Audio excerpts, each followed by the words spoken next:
नमस्कार मित्रांनो. सध्या समाजामध्ये आपल्या देशामध्ये भारत हरला म्हणून एक प्रकारचं बहुतांशी युवकांमध्ये एक दुःखाची भावना आहे. काही जणांनी अतिशय वेदना व्यक्त केलेल्या आहेत, काही जणांनी अश्रू गाळलेले आहेत, काही जण अक्षरशः त्या दिवशी जेवण केलेले नाहीत. हे जर बघितल्यानंतर अनेकांना दुःख वाटणं साहजिक आहे. बरं, क्रिकेटच्या विषयी आणि क्रिकेट खेळाविषयी जसं प्रेम आहे तसंच भारत जिंकला पाहिजे याविषयी प्रेम आहे. तर मित्रांनो, जीवनातलं आपण चढ उतार हे पचवायला शिकलं पाहिजे, समजून घ्यायला शिकलं पाहिजे. हे आपण बऱ्याचदा इथे कमी पडत असतो. विजय आणि पराजय येतात आणि जातात, मनाला लावून घ्यायचं नसते. ओसळून आलं दुःख तरी ओसरायचं नसते. आणि हे लक्षात ठेवा, देश हारला नाही.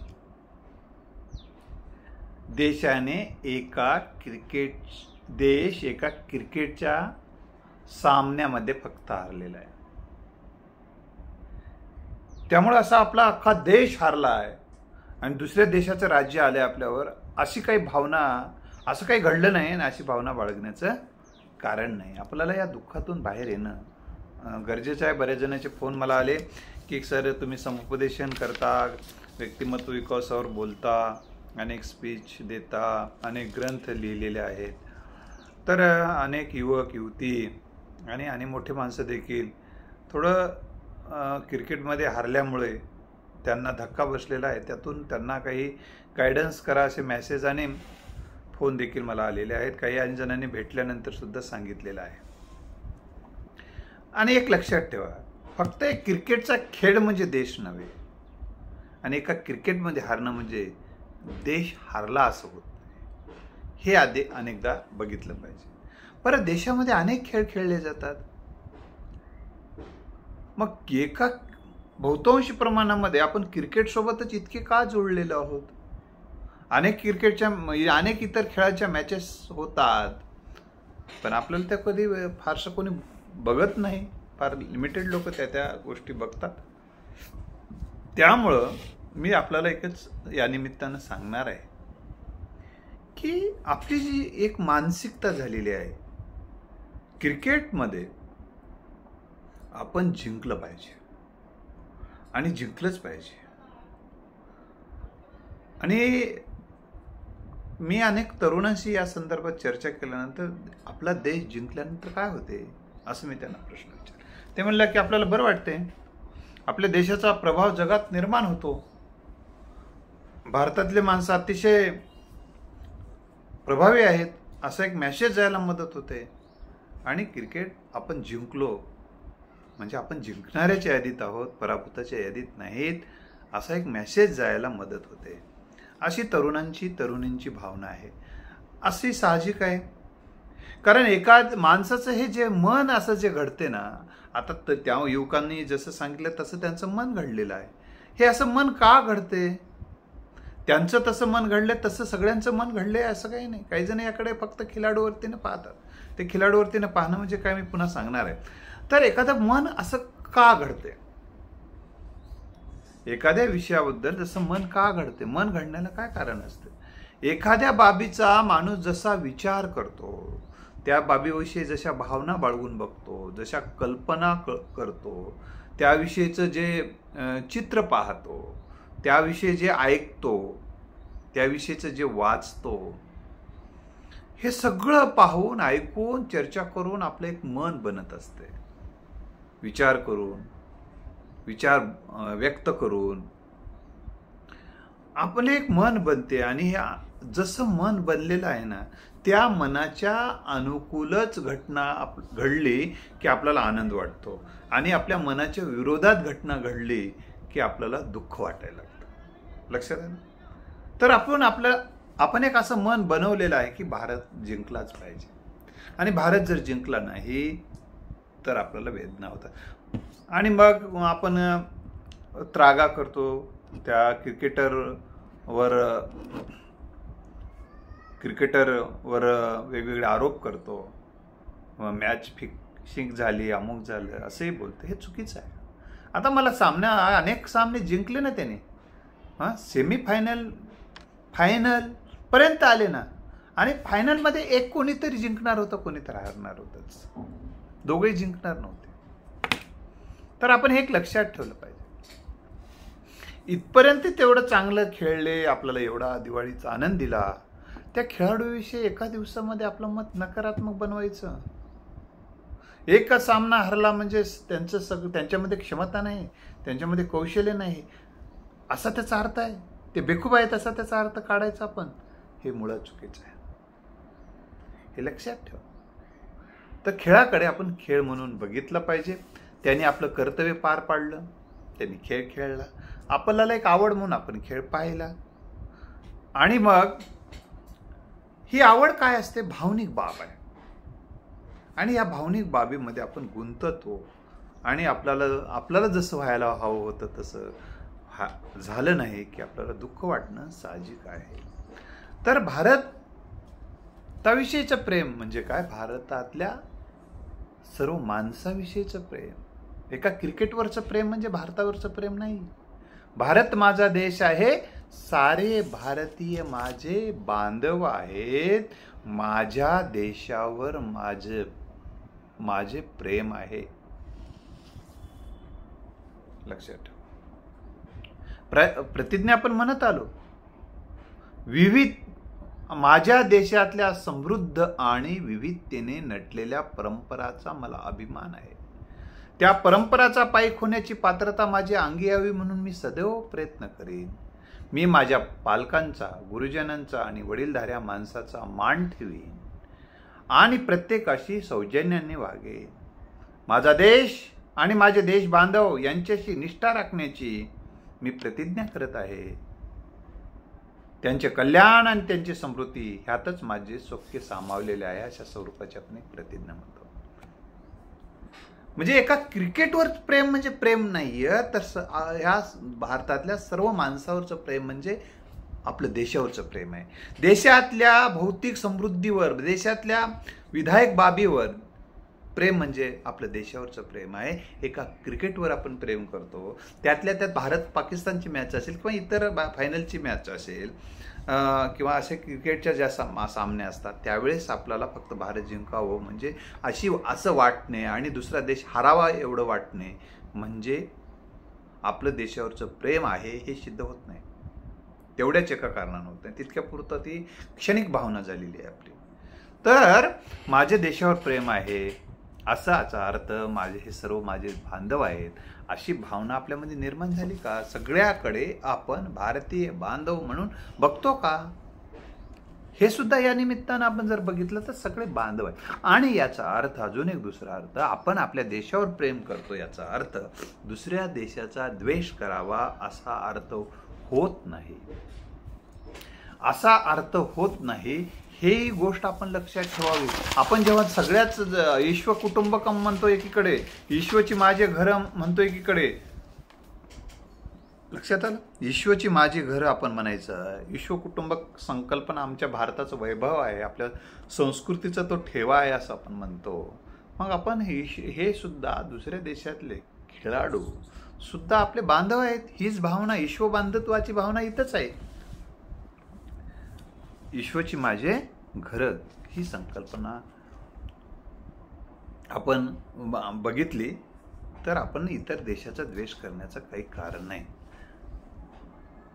कसं होते माहिती आहे काय? आपण जेव्हा दुसऱ्यांचा द्वेष करतो तेव्हा त्यांचं यश आपल्याला पाहत नाही. मग त्यांचं चांगलं खेळणं आपल्याला आवडत नाही, त्यांचं यश पाहत नाही. ही जी मनोवृत्ती आहे विकसित व्यक्तिमत्वाचं लक्षण नाहीये.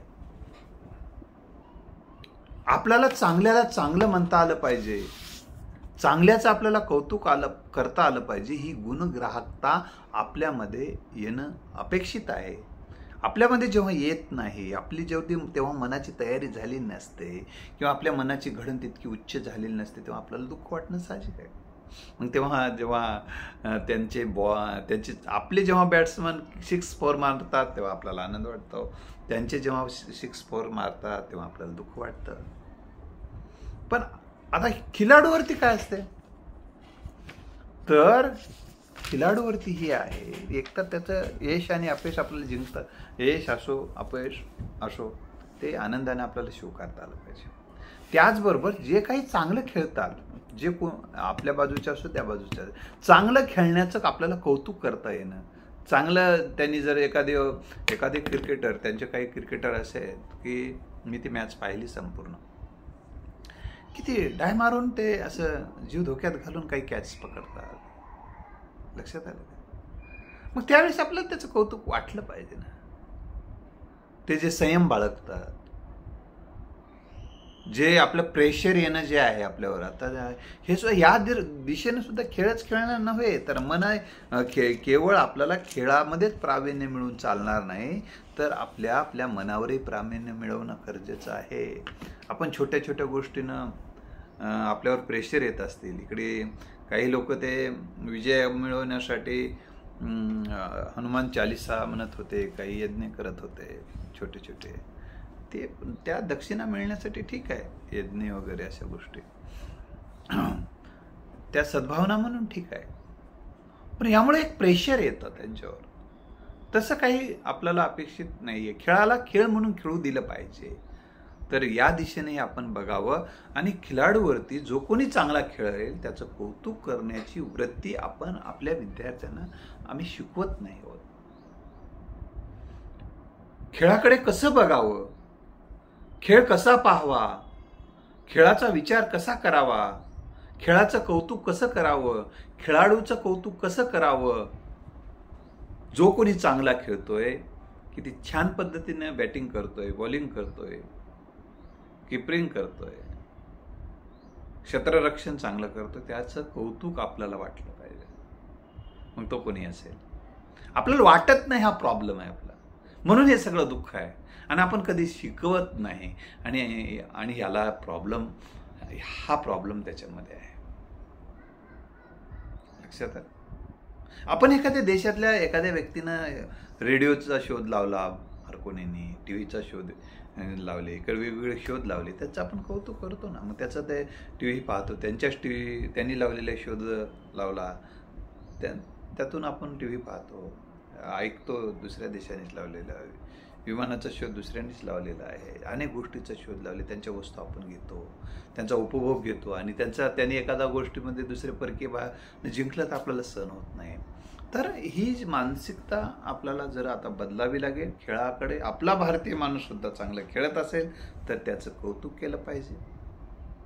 ती दुसराही भारतीय माणूस दुसऱ्या देशातला असेल, एक चांगला खेळाडू म्हणून त्याची मेहनत, त्याचे कष्ट, त्याचे समर्पण, त्याचा त्याग, त्याची निष्ठा, जणू काय ते त्या खेळासाठी जन्मालेला आलेलो आहोत एवढी भावना घेऊन ते जगतात. आपण त्यासाठी आपल्या देशामध्ये आपण क्रीडा संस्कृती रुजवणं अतिशय गरजेचं आहे. या दिशेनं आपण प्रयत्न करूया. ज्या चांगले वेगवेगळ्या समाजामध्ये, वेगवेगळ्या आदिवासी भागात सुद्धा चांगले पोरं खेळत असतील, त्यांनाही त्याच्यामध्ये घेऊ. चांगले खेळणारे पोरं आपले पुढे आले पाहिजे, या दिशेनं आपण प्रयत्न करू. आणि विजय आणि पराजय याकडे आपण म्हणून जे पाहतो, त्याच्याकडे विजय आणि पराजय म्हणून न पाहता आपण त्याकडे जर एक खेळ म्हणून जर पाहू शकलो, चांगल्याचं कौतुक आपल्याला जर करता आलं, तर हे कधी करता येऊ शकते चांगल्याचं कौतुक? बघा, आपण जेव्हा निरपेक्ष राहतो, आपण जेव्हा न्यायाधीशाच्या भूमिकेत राहतो, आपण जेव्हा पंचाच्या भूमिकेत राहतो, आणि जे चांगले खेळाडू असतील, चांगल्या खेळाडूचं आपण कौतुक करू शकतो. आपल्याला समजा आपल्या गल्लीमधले दोन एकच गल्ली आहे, एका गल्लीतले पोरं क्रिकेट खेळत आहेत, त्यावेळेस आपण जर निरपेक्षपणे असो, हे पोरं माझेच आहेत, हे पोरं माझेच आहेत, ही भावना असेल, किंवा आपले दोन, समजा एखाद्या व्यक्तीला 4 मुलं आहेत, 2 इकडून खेळतायत, 2 इकडून खेळतायत, तर जसा बाप त्या दोन्ही लेकरांचं तितक्याच तन्मयतेनं कौतुक करतो. चांगलं खेळताना त्याला तेवढाच आनंद वाटतो, टाळ्या वाजवतो. मग 2 मुलं त्याचे 2 वेगवेगळ्या मॅचमध्ये आहेत, एक ए मध्ये आहे, एक बी मध्ये आहे. तर दोघंही ते मायबाप जेव्हा क्रिकेट पाहतात, त्या 2 लेकरं अतिशय चांगले खेळत असतील इकडून आणि इकडले, तेव्हा ते मायबाप त्या आपल्या लेकराचं कौतुक करतात, कारण ते दोघालाही आपलं समजतात. ही आपलेपणाची भावना जशी त्या दोघाविषयी असते, त्या दोघाच्या टीमविषयी असते, ते असं काय घडते? ते आपलेपणामुळे घडते. तर हे आपलेपणा जितका जितका विस्तारत जाईल तितका तितका आपला मनाची व्यापकता वाढत जाईल, आणि मनाची व्यापकता वाढली की हे दुःख वाटणार नाही. म्हणून आपल्याला आता विश्वकल्याणाची, सर्व कुटुंब एक आहे ही भावना बाळगण्याची, सर्वे सुखेन संतु सर्वे निरामय ही भावना बाळगण्याची, आणि सर्व जग हे माझं आहे ही भावना बाळगण्याची मनोवृत्ती तयार करणं, तशा पद्धती आपण आपल्यावर संस्कार करून घेणं, अशा ह्या दुःखातून बाहेर येण्याचा मार्ग आहे. आणि खिलाडूवृत्तीनं जे काही चांगलं खेळतात त्यांचे कौतुक करण्याची आपली मानसिकता तयार करण्यासाठी मनाची तयारी करणं, या अंगानं बघणं, आणि भारत, क्रिकेट म्हणजे भारत नाही ही भावना बाळगणं, आणि देश वेगवेगळ्या पातळीवर आपला कसा विकसित होईल, आपल्यामध्ये जातीच्या नावानं, वर्णाच्या नावानं हे वेगवेगळे जे भेद आहेत ते कसे नष्ट होतील, आणि सगळे बांधव माझेच बांधव आहेत, माझेच भाऊ आहेत, ही आपलेपणाची भावना जशी विकसित होणं गरजेचं आहे. हे देशप्रेमाचा जसा भाग आहे तसं इतर देशातली सुद्धा माणसं जी चांगली आहेत ती माझीच आहेत, आणि ती चांगलं खेळत असतील तर त्याचं मी कौतुक करायला तयार आहे. जे जे चुकीचं असेल ते नष्ट झालंच पाहिजे, आणि जे जे चांगलं आहे त्याचं कौतुक केलं पाहिजे, आणि ते चांगलं वाढलं पाहिजे. या दिशेनं आपण प्रयत्न करू, तशी मानसिकता घडू, तशी व्यापक मानसिकता घडू. ही आमच्या कुटुंबाची पण जबाबदारी आहे. आम्ही खेळात म्हणतो की बाबा आपण मुलांना पण हे सांगत नाही, शिकवत नाही की जो मुलगा चांगला खेळेल त्याचं कौतुक केलं पाहिजे. आपण कधीच करत नाही. लहान मुलं आपलं बघतात आपल्याकडे, तेव्हा आपण जेव्हा क्रिकेट पाहतो तेव्हा आपला भारत जिंकला की टाळ्या वाजवतो, नाचतो, आणि दुसरं चांगलं खेळा तर बेखूब अशा पद्धतीने शब्द वापरते, ते पोरं ऐकतात. मग आपणही तसंच केलं पाहिजे. त्यांचा द्वेष करायला आपण आपल्या लेकराला शिकवतो, मग आपणही ते चांगलं वा.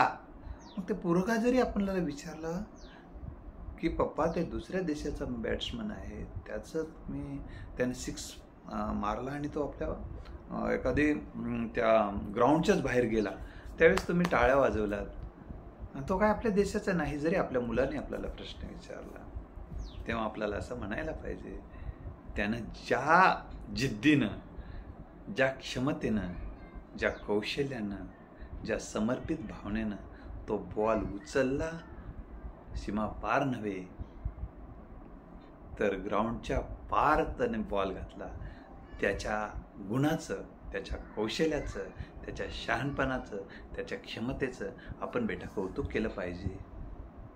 जो कोणी चांगलं खेळेल बेटा त्याचं कौतुक केलं पाहिजे. ही भावना आम्ही आमच्या लेकरामध्ये विकसित करत नाही.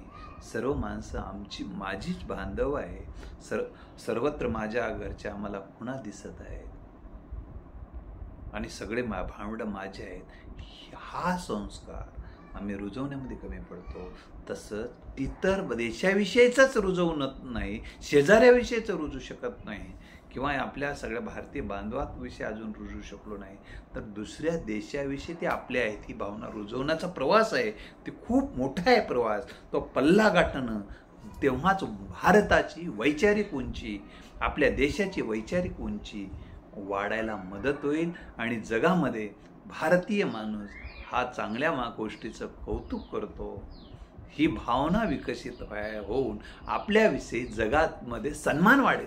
सन्मान म्हणजे मॅच जिंकली म्हणजे सन्मान वाढतो असं नाही, तर देशाचं जे मनुष्यबळ आहे, किती कुशल आहे, किती शहाणा आहे, किती विचारानं संपन्न आहे, भावनिकदृष्ट्या किती संपन्न आहे आणि किती त्याच्यामध्ये गुणग्राहकता वाढलेली आहे, तो कसा आर्थिकदृष्ट्या, सामाजिकदृष्ट्या, मानसिकदृष्ट्या, बौद्धिकदृष्ट्या सगळ्या अंगानं कसा समृद्ध आहे आणि तो जगासाठी कसा उपयुक्त आहे, त्यावरून देशाचा मान आणि शान वाढते. मी माझ्या युवकांना आणि माझ्या युवतींना आणि माझ्या देश बांधवांना ही विनंती करतो की आमचा देश वैचारिकदृष्ट्या कसा समृद्ध होईल, समता, स्वातंत्र्य, बंधुत्व हे मूल्ये आमचे कशी विकसित होतील, ही विश्वकुटुंबकम ही कल्पना कशी विकसित करता येईल आणि आम्ही सर्व भारतीय माणसं सर्व अंगानं समृद्ध बनण्यासाठी एकमेकाला सहकार्य कसं करू शकू, एकमेका सहाय्य करू, अवघे धरू सुपंत, एकमेकाला सहाय्य करण्याची, एकमेकावर प्रेम करण्याची भावना विकसित करून जे जातीचे वेगवेगळ्या द्वेषाचे जे जळमट आहेत, ज्यांना जी गरज आहे त्यांना ती मिळली पाहिजे. ज्या गोष्टीपासून वंचित राहिलेले आहेत, ज्यांना खरंच अन्याय झालेला आहे, त्याची बाजू आपण जात पंथ धर्म विचारात न घेता फक्त माणूस म्हणून माणसाकडे पाहण्याची वृत्ती आमच्यामध्ये जेव्हा विकसित होऊ शकेल, तर आपण वैचारिकदृष्ट्या प्रगल्भ होणं, मानसिकदृष्ट्या प्रगल्भ होणं, शारीरिकदृष्ट्या समृद्ध होणं, बौद्धिकदृष्ट्या समृद्ध होणं, आर्थिकदृष्ट्या समृद्ध होणं, वेगवेगळ्या अंगानं आम्ही एकजूट होणं आणि आमचे देश एकजूट होणं, दुसऱ्या देशात सुद्धा हे जे काही विघटित गोष्टी आहेत ते दूर करण्यासाठी प्रयत्नशील राहणं म्हणजेच आपण जगाचे विश्वगुरू होऊ शकतो, विश्वाचे गुरु होऊ शकतो. ही विश्वगुरूच्या दिशेनं जाणारी मानसिकता तयार करणं, प्रगल्भता, तर हे खऱ्या अर्थानं आपलं यश आहे.